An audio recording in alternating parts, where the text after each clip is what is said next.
Hello, beautiful people of the internet. How are you doing today? My name is Jackie and welcome back to my YouTube channel. Today in this video, I will be going over all of the books that I read in the month of October 2019. The month of October, I read 5 books and I also DNF'd 1 book, not counting the DNF. That is a total of 1,182 pages and an average star rating of 4.2. I did not count the DNF in my page total or give it a rating, even though I did get about 50% of the way through it before I DNF'd it, because I don't know, just in my opinion, since I didn't finish it, I didn't think that counted. The first book that I read in the month of October, I am not going to talk too much about because anyone who has been on my channel before knows how I feel about this book. This is my 3rd time reading it, and it is still my absolute favorite book of all time, and that is Pride and Prejudice by Jane Austen, which, shocker, still gets 5 stars from me. Pride and Prejudice is Jane Austen's most famous work, which has been adapted multiple times to film and television, so even if you haven't read it, you've probably seen an adaptation of it, or at the very least heard of it. Pride and Prejudice is about the Bennet family, specifically Elizabeth Bennet, who is the 2nd oldest of 5 daughters. Her family really needs the daughters to make advantageous marriages because their father's estate will pass to their closest male relative when he dies, leaving the girls with very little money. So when the wealthy young bachelor Mr. Bingley moves into the neighborhood, Elizabeth's mother is determined that he is going to marry one of her daughters. Mr. Bingley also brings with him his best friend, Mr. Darcy, who Elizabeth does not like after they get off on the wrong foot. However, their relationship has many twists and turns, and I am absolutely trash for Elizabeth and Mr. Darcy. Elizabeth Bennet is one of my favorite female characters in books. I know that she is a very popular and hyped female character, but I think it's totally deserving because she is so awesome with her independence and her quick wit. And when I was younger, I had an illustrated version of Pride and Prejudice. I wanted to be Elizabeth Bennet when I grew up. I wanted to be just like her. And now I've come to the realization that I'm more so Mr. Darcy because I'm so socially awkward. I never know what to say to people, and I feel like sometimes people think I'm disinterested or being rude when I'm really just paralyzed by fear, and I feel like I can relate to Mr. Darcy in that aspect.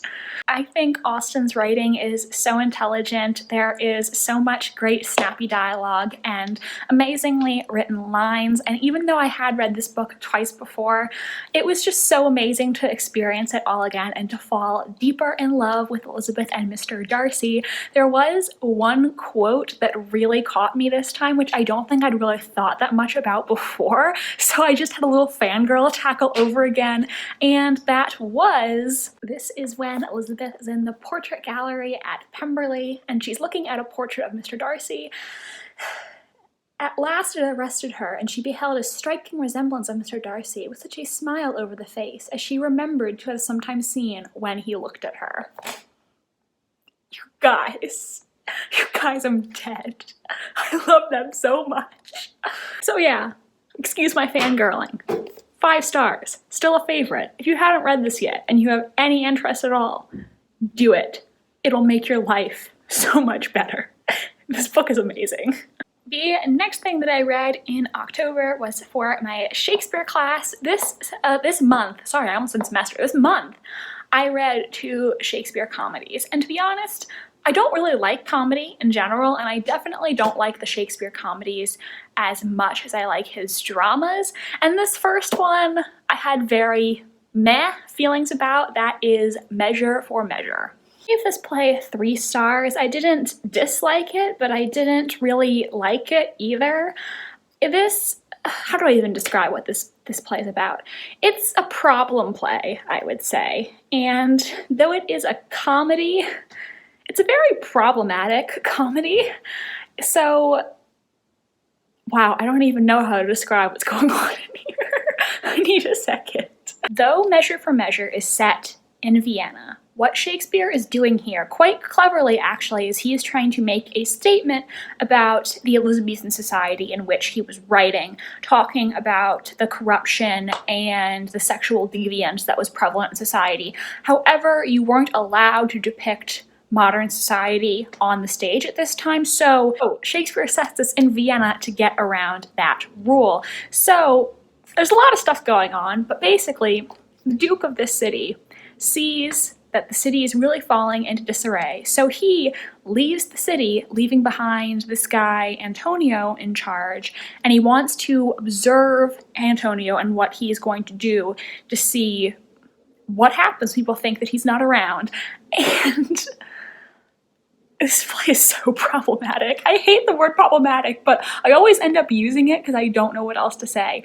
Obviously, everything has problems. Me, you, everybody, everything.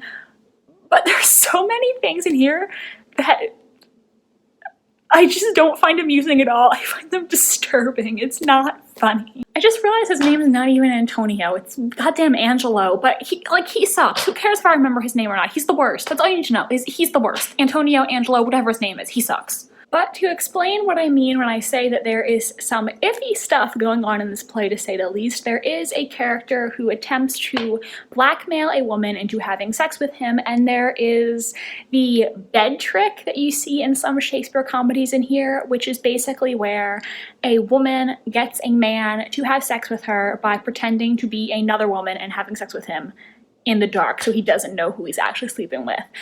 And while we're supposed to see these women as heroic, and the guy in question is pretty awful, he still did not give his consent to having sex with her.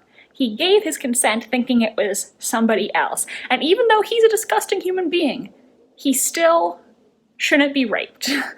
It's supposed to be a comedy. But it's not, really. It's not funny. At least I don't think so. So, while I did not detest Measure for Measure, I can understand why it is one of Shakespeare's lesser-known comedies. That's all I have to say. So now we're at my DNF, and that was To Kill a Kingdom by Alexandra Christo. This is a book that I was really excited to get to. It's a standalone young adult fantasy. Our main character, Lyra, is a siren who steals princes' hearts, and after she is banished from the sea by her mother, the Sea Queen, she has to retrieve the heart of Prince Elian or become mortal forever. Problem is, these two apparently develop a romantic relationship. It wasn't like I actively disliked this book in any way. I got it on ebook from the library, and I kind of just realized that I was slugging through it, that I really wasn't that invested. I checked it out, realized I wasn't even close to finishing it, so I renewed it, and then by the time it was due back again, I was only about 50% of the way through, and I really just didn't want to renew it another time because I felt no motivation to finish this.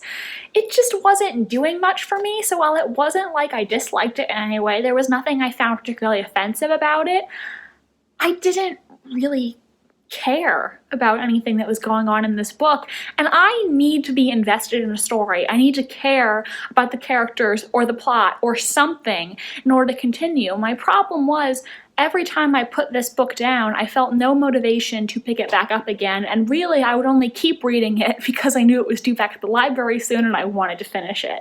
So ultimately, I just decided that I wasn't going to finish it. Maybe someday I would try to revisit this, but I'm not really sure.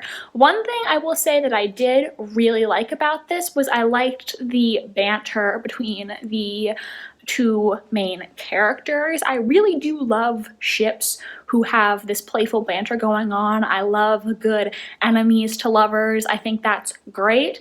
This particular book just didn't keep me engaged, and so that's why I DNF'd it. Up next, Mansfield Park by Jane Austen. I gave this 4 stars. So Mansfield Park follows our main character, Fanny Price. Now, Fanny comes from a poor family with a lot of children, so she is taken in by her relatives, the Bertrams, and her aunt and uncle offer to raise her among their own children, and so she grows up at their home, Mansfield Park. However, Fanny is treated really awfully by members of the family, especially her aunt, Mrs. Norris, who is just awful. I mean, it's like the Dursleys keeping Harry Potter on the stairs level of child abuse. Basically, Mansfield Park follows Fanny as she is growing up at this home and how she eventually learns to find her place among this family. I know a lot of people find Fanny really annoying. I did like her, however, I don't love her. She is not my favorite Austen heroine. The thing about Fanny is that she is a very meek person, which is not something you typically see in protagonists in books. I do like that she is someone who is a little more timid because personally I feel like I can relate to Fanny's personality much more than I can relate to someone like Elizabeth Bennet's. However, Elizabeth Bennet is someone who is much more engaging to read about. I did find myself having a lot of sympathy for Fanny and the way that she is treated, and I do think there is something to be said about how she can be treated so awfully and yet she doesn't have any resentment for anyone else in her heart. She is still a good person. I think there is this quote that I probably saw on Tumblr or something saying that to maintain a soft heart in a cruel world is a strength, not a weakness, and I think Fanny definitely embodies that. She was someone that I have a lot of sympathy for. However, I can understand why some people may not like her because she is someone who has a lot of morals and is very strong in her sense of morality, which, while not a bad thing, I think it could come across as kind of preachy, and I can see why that would bother some people. I feel like the story might have been better if Fanny had to undergo some kind of transformation, if she had to look within herself and realize some flaw that she has like other Austen heroines do, because she comes across as perfect in some ways, if that makes sense. I did like Mansfield Park, however, the reason I gave it 4 stars and not 5 is because it is very long for an Austen novel, and I do think it could have used some editing. While technically brilliant, it is not as engaging as some of her other works. I also don't love the romance in this. Just a fair warning, there is first cousin incest, which at the time was acceptable. I can understand from a modern perspective, we don't marry our cousins anymore unless we live in Alabama. So a lot of people aren't really gonna dig that. I think my problem wasn't that Fanny and her love interest were cousins. It was that I didn't believe in his love for her. I think similarly to what I said about Northanger Abbey, for such a long book as Mansfield Park, the ending is so rushed, just like it was in Northanger Abbey, which is much shorter. The entire last chapter is basically the narrator saying, this is what happened, and this happened, and this happened, and this happened, and they were all happy, the end. And we didn't get to actually see any of that, which I hate personally. I wanted to see the proposal. I wanted to believe in the love interest's love for Fanny, and I didn't get that. To me, it almost seemed like he was settling for her. Like he was like, ah yes, Fanny, she's a good girl. I should marry her. That would be good for me. Let's do it. And I didn't like that. So that was really disappointing to me and is why I gave this 4 stars. Still a good rating. I still thought it was well done. I just think it could have been a lot better. Up next, the second Shakespeare comedy I read this month, and I liked this one a lot better. That was Much Ado About Nothing, which I gave 4 stars. Much Ado About Nothing has a main plot and a subplot, and I think probably the subplot is the one that's going to be more familiar to you, because going into this play, the only thing I knew about it was Beatrice and Benedick. I didn't know the main plot. I assumed Beatrice and Benedick were the main characters. They're not, but they definitely steal the show. The main plot involves the courtship of Claudio and Hero, which goes a little bit wrong due to some interfering outside forces. Meanwhile, Hero's cousin Beatrice has been a long-term adversary of Benedict. The two of them have a very witty repartee going on where they frequently like to match wits whenever they encounter each other, and the other characters in the play decide that they're going to make Beatrice and Benedict fall in love. I absolutely loved the relationship between Beatrice and Benedict. They have to be one of my favorite couples from classic literature, definitely my favorite Shakespeare couple for sure. They have that amazing witty repartee going on, which I just love. If there's one thing to take away from this video, it's that I love ships who banter. That just, oh yes, just does something to me. And Beatrice is so awesome. I stan her. She is so intelligent and independent and fiery. Some of her lines are just, oh, killer. I would eat his heart in the marketplace. Oh, yes girl, Alexa, play The Man by Taylor Swift. While I loved Beatrice and Benedict and their plot, I think the main plot with Claudio and Hero was not my favorite. I mean, it was good. I wasn't very satisfied because, well, I just didn't love the happy ending to that story because poor Hero. That's all I'll say. Poor Hero. I have a lot of sympathy for her. And also, when I was reading this, again, it's a comedy, but nothing in it ever made me laugh. However, my Shakespeare class went to see a production of Much Ado at this theater called the Tobacco Factory located in Bristol, and oh my god, it was amazing. I laughed so hard pretty much the entire way through the show.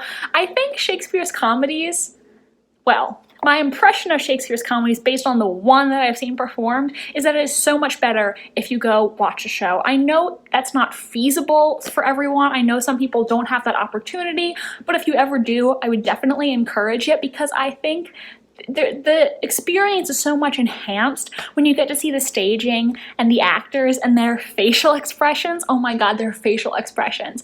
It was amazing, and I think it's so helpful to see it performed because this play has very little stage directions, and it's at certain points you have no idea what a character is doing in the scene or how they're feeling because the play doesn't tell you. So I think seeing it performed was so much better.